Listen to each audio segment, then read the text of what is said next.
بسم الله الرحمن الرحيم. السلام عليكم ورحمة الله وبركاته. دمان أمد الصوماليات. عبد واحد ولا الواد ما تسنت هاي إيو تي في إرادي هدلسن والدين مهد علنيا. رنتي ما أنت وحيد دعي وحد لوجنا حي هي. صوته عدد كنا لب ممدنا أو لب جوكتا أيام أنت بدن هيستا. dadkeena dareenkooda cabiraan oo ay soo baxaan oo ay nabad iyo xasilooni u dhaqaaqaan waa wax wanaagsan laakiin mar kastaba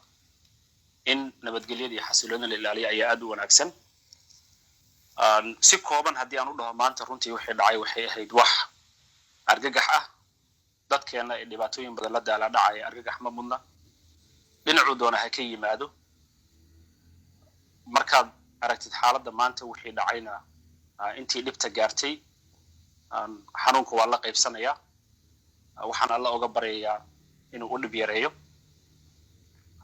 waxaa argagax noogu filnaa kulligeena muuqaaladii aan aragnay oo runtii qof walba arko dareen argagax leh ku abuurmay markaan usoo leexda dhinaca kale shacab sidoodaba dareenkooda way muujin karaan wayna ku soo bandhin karaan ayagoo ilaalinayo nabadgelyada iyo xasiloonida sababtoo ahna dhinaca dawladana waa inay in eleelisa xuriyada ay dareen ku muujinayaan shacabka iyo isku soo baxa balse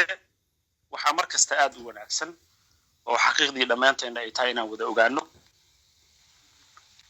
in shacabkeena ay muujiyaan deganaan iyo rabshad la'aan dareenkoodan ku soo bandhigaa si nabadgelyo ah waan wada ognaa dalkeena inuu soo baahneen khalqal iyo mushkilad cusub rabshadaha iyo qallaasaha sida caadiga ahba dalalka horumaray oo hay'adaha kaamilka leh ayaan xamili karin oo culays uu ku yahay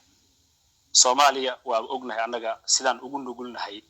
rabshado iyo qallalaaso sidana rabshada waxay u baahan tahay ka hortag laakiin haddii mar ay kacdo celin uma baahna saadarteed runtii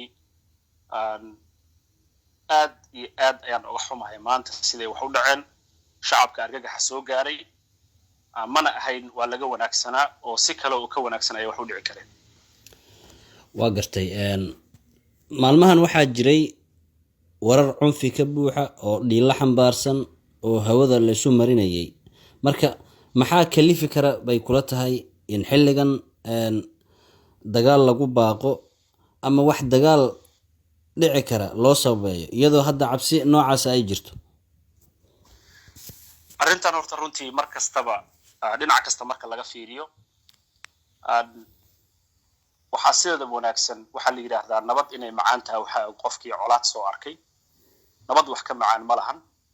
dadka Soomaaliyeed ayagoo aanan haysan adeegii dawladnimada ay mudnaayeen duruufo kala duwan ee dib ku haysta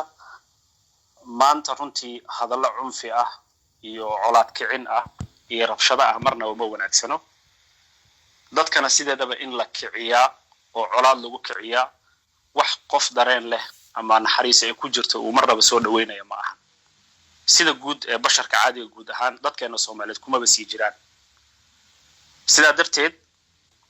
dadkuna runtii waa in dawladnimada iyo nidaamkeeda xataa dawladdu ay ogaataa inaan marnaba la ogolaan dawladnimo cunfi iyo cabsi gelin marnaba ku dhisan dawladiska Soomaaliyana dimuqraadiyad ayaa aasaas u ah oo dimuqraadiyadana waxay ka bilaabataa dadka in dareenkooda si nabad ay ku muujiyaan iyaga laftirkooda shacabkeenana waan ogahay wanaagooda iyo dawlad jaceelkooda gaar ahaan magaalada Muqdisho oo hadda maanta ay wax ka dhaceen marnaba in aan dareenkooda la qaldin oo aan sida maanta wax u dhaceen wax la mid ah aysan marnaba u dhicin sababtoo wixii maanta dhacay dhinac kastaba nidaamka dawladnimadana kuma wanaagsano shacabkeenana uma wanaagsano waxaana runtii aan shacabka si gaar ah aniga u dhihi lahaa maamulka dawliga ah dadka ayaa iska leh ee shakhsiyaadka ma laha shakhsiyaadka waa la bedeli karaa balse qarankeena weligiis ayuu sii jiri doonaa insha Allah dadka ayayna tahay inay ilaashadaan waxayna ku ilaashan karaan xasilooni iyo dareenkooda inay si nabad ku muujiyaan iyo marnaba inaysan ogolaan inaan la qaldin oo dad rabshad iyo dhibaato wado inay ay dareenkooda nabad ay ku muujinayaan marnaba ay soo dhaxgalaan ma wanaagsano midda dawladda ah dhankeeda marka iyadana la fiiriyo waxa wanaagsan inaan marnaba la abuurin marxaladda inaan looga sii darin xaalad dalkeena maanta uu maraya waa ka warhaynaa marka guud ahaan dhan kastaba ama ha noqdo shacab ama ha noqdo siyaasi ama ha noqdo qof maanta dawladda jooga waa in qof walba ogaataa in mas'uuliyad ay saaran tahay oo lagula xisaabtami doono dadka dawladana kuma sii jiraan sababtoo ah kitaabka Ilaahay ay gacanta saarteen waxay u dhaarteen dadka inay u adeegayaan waxay u dhaarteen dadka inay u dhimrinayaan waxay u dhaarteen dadkan dhibta haysto haddii aysan waxba u qaban karin aysan dhib ugu dareenin sidaa darteed ayagana mas'uuliyad gaar ah ayaa saaran oo dadka Soomaaliyeedna ay kula xisaabtami doonaan Ilaahay hortiisana lagula xisaabtami doono saa darteed ayadoo guud ahaan ay mas'uuliyadna saaran tahay oo qof walba ay la gudboon tahay haddii aadan wanaag iyo xasilooni iyo deganaansho ku kordhin karin colaad iyo kicin iyo cunfi ha ku kordhin waa gartay taabid marka maxaa la gudboon madaxda dawladda iyo midowga musharaxiinta horta runtii waxaan rabaa arrintan inay mar kastaba la ogaado wax walba waxay ku wanaagsan yihiin wada hadal dadku marka ay wada hadlaanna waxaa la rabaa albaabada wada hadalka inay dhinac walba ka furnaadaan oo si guud ahaan dee ummadda Soomaaliyeed iyo siyaasiyiinta guud ahaantoodaba mar kastaba qof walba oo raba inuu ficil ku dhaqaaqana uu iska hormariyo qofka shacabka Soomaaliyeed ee maanta dhibaatooyin kala duwan la daalaa dhacaya ee adeega dawladnimo aan haysan ee nabadda aan haysan qofkii maanta ku fikirayo colaad iyo kicinna ha ku soo dhacda maskaxdiisa argagixisada shabaab dadkeena waxay ku hayaan taa ayaa maanta ay tahay in loo wada istaago taa ay maanta ay tahay in loo wada kaco haddii qofka uu ku fikirayo in day wax la kiciyo wax loo kicin lahaa maanta way jirtaa midda dawladana waxaan leeyahay sidii hadaata aan dhaho waa ku celinaya dadka Soomaaliyeed iyo dawladnimada Soomaaliyeed waxa asaas u ah dimuqraadiyad ayaa asaas u ah dimuqraadiyadaas ayaa lagu wadi karaa laakiin cunfi iyo cabsi gelin marna wax lagu wadi karo waxaan rabaa inaan fursadan uga faa'iideysto oo aan hadalkayga ku biiriyo arrinta maanta dhacday anigoo ka tacsiyadeynayo xanuunka dadka la qaybsanayo waa in la ogaadaa dhinaca dawladda Soomaaliyeed marka shacab dareenkooda muujinayo laga horgeeyo ciidan waxaan qiyaasi karnaa ciidan iyo shacab iska hor yimid waxa ka suurtagal ee dhici karo dadka dareenkooda muujinayo waxay u baahan yihiin mas'uul dawladeed ee la hadlo ee dareenkooda ka jawaabo ee hor yimaada ee tabashadooda dhageysta sababtoo ah laba waajib baa saaran waajibka koowaad waxa ay tahay mid Ilaahay hortii ugu dhaartay inuu ayaga u shaqeynayo wixii dhibna ka ilaalinayo waajibka labaadna waxa ay tahay marka laga shaqeynayo maslaxada iyo deganaanta iyo xasiloonida qofka mas'uulka ah ee xafiiska dawladda fadhiyo culays iyo mas'uuliyad ka badan baa saaran qofka banaanka joogo sidaa darteed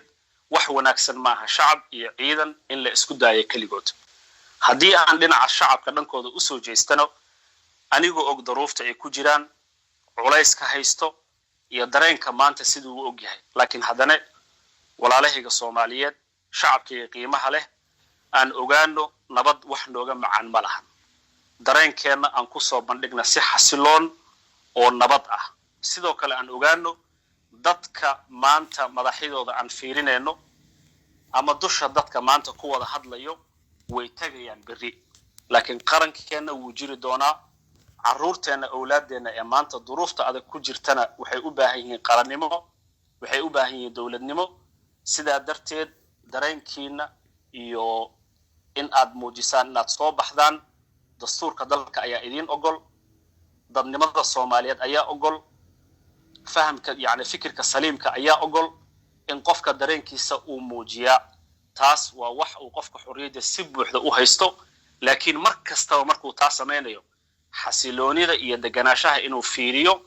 qof kasta oo dhib ku dhax abuurayana uu banaanka iska mariyo si danta oo tabashada uu leeyahay uu u gaaro asoo nidaamka dawladnimada nidaamka deganaanta nidaamka isu dhimirinta u marayo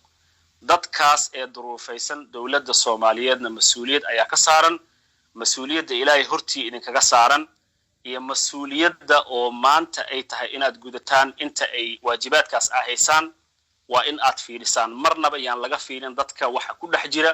waxa ka dambeeyo marka aad fiirinayso xumaan ayaa ku muuqanayso saa darteed fawdo ayay dhashaa waxaa noogu wanaagsan dadkeena Soomaaliyeed shacabkeena ee dareenkeena muujinaya waa ku celinaya xasilooni iyo deganaan dhanka dawladana ma ahan in ciidan iyo shacab la isku horkeenaa la isku fasaxa laakiin mas'uuliyad dawladeed waa in la qaataa oo dadka tabashadooda la dhageystaa si aysan u dhageysan kuwa xumar raadis ah waa gartay taabid cabdi maxamed ugu dambeyn dhibka ugu badan wuxuu ku dhacayaa malaayiinta qof ee magaaladan muqdisho ee ku nool dadkan reer muqdisho adigoo maamul ah ayaad u soo adeegtay marka fariintaada ugu dambeyso oo aad u diri lahayd maxay noqonaysaa dadkeena marxalad kasta ay ku jiraan waxaan ogahay dhabar adeeg oo uga bixi karaan waan ogahay maanta dadku inay shaqo la'aan haysato waan qiyaas karaa dadka deganaasho oo dhinaca amniga inay jirto deganaan la'aan ee amniga inay jirto waan qiyaasi karaa duruufo kale iyo aan qalalaaso kale oo dhinaca doonta ama mid siyaasadeed ha ahaatay inay jirto laakiin waxaan dadkayga ugu baaqayaa maalmaha culayska badan way kooban yihiin laakiin maalmo wanaagsan ayaa ka dambeyn doono sida lagu gaarayo mas'uuliyad ayaa idinka saaran iyadoo waqtiga hadda gabagaba lagu jiro mas'uuliyadda ugu weyn ee idin saaran waxa ay tahay in xasilooni iyo deganaansho laga shaqeeyo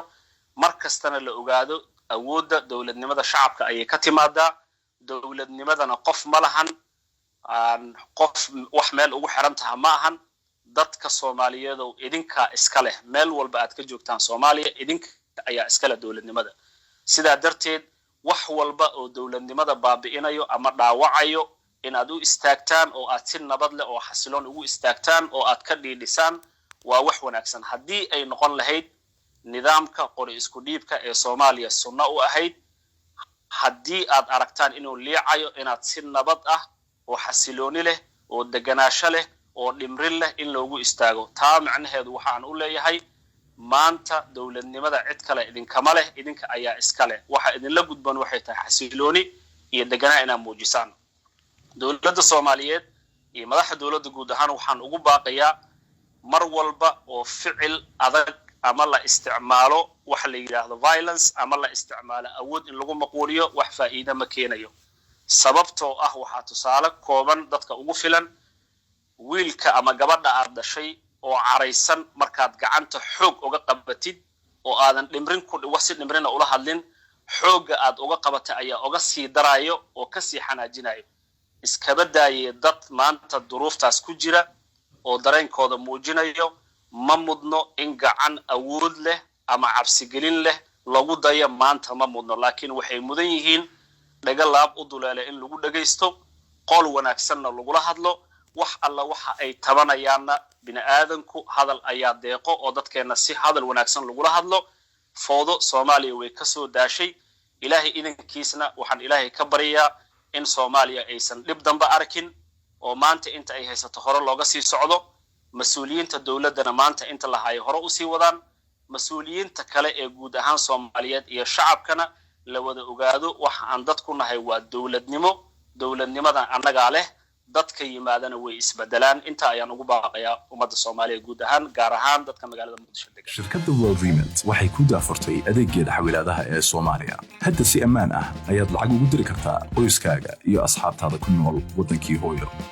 ku soo biir malaayiin macmiil adduunka ah oo lacagaha si fudud oo ku habboon ugu dira dadka ay jecel yihiin soo dejiso noocii u dambeeyay ee barnaamijkeena aaladda telefoonka ama booqo worldremit.com geli xaddiga lacagta iyo faahfaahinta qofkaad u dirayso lacagtiina way dirsantay bixin maysid wax khidmad ah saddexda lacag dirasho ee kugu horeeya adeegga World Remit adigoo isticmaalaya koodka 3FREE